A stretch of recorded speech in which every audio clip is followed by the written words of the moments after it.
कोटद्वार का बेस अस्पताल refer centre के लिए अक्सर चर्चा में रहता है।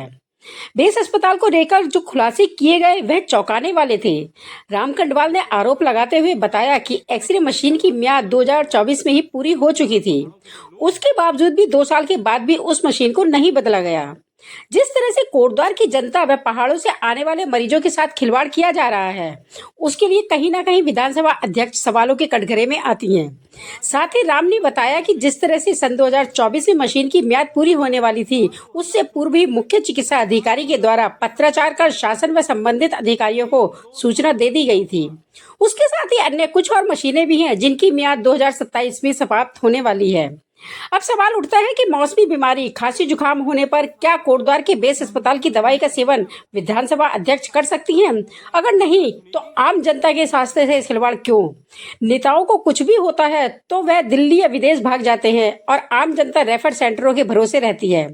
वहीं राम ने कहा कि यह जनता ही तय करेगी कि आगे किस पर मुकदमा दर्ज करवाया जाए, यह जनता ही तय कर सकती है।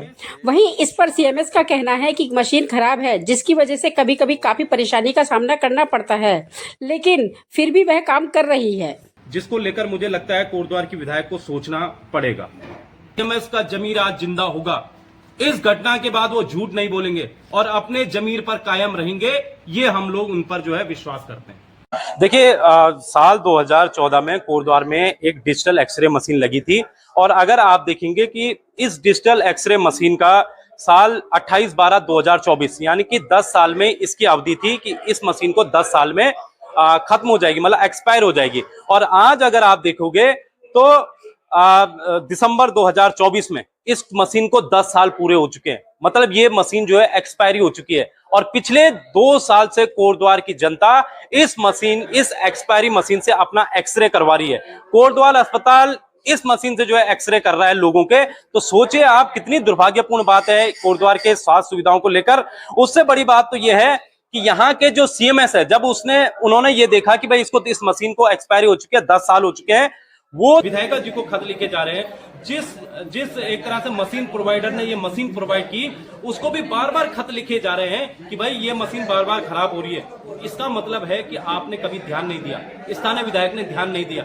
हमारे पहाड़ के लोग आते हैं यहाँ पे और वो ये चाहते हैं, या फिर कोटद्वार के जो गरीब तबके के लोग हैं वो यहाँ पर आते हैं कि कम पैसों पे उनका एक्सरे हो जाए। लेकिन अगर 2 साल से फर्जी तरीके से फर्जी एक्सरे हो रहा होगा तो कहीं ना कहीं ये बेहद दुर्भाग्यपूर्ण बात है। देखिए, एक्सरे मशीन हमारी वास्तव में पुरानी है, लेकिन क्वालिटी में कोई कमी नहीं है। क्वालिटी उसकी बिल्कुल मेंटेन है, लेकिन पुरानी होने की वजह से वो बीच बीच में खराब होती है, तो उस समय मरीजों को परेशानी होती है।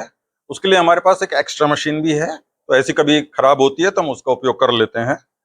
और इसके अलावा नई मशीन खरीदने की प्रक्रिया चल रही है। जो नई टेक्नोलॉजी आ गई है और बेहतर मशीनें आ गई हैं, तो एक और बेहतर नई मशीन खरीदने की प्रक्रिया चल रही है। हमें आशा है कि शीघ्र ही हमें एक और नई मशीन मिल जाएगी।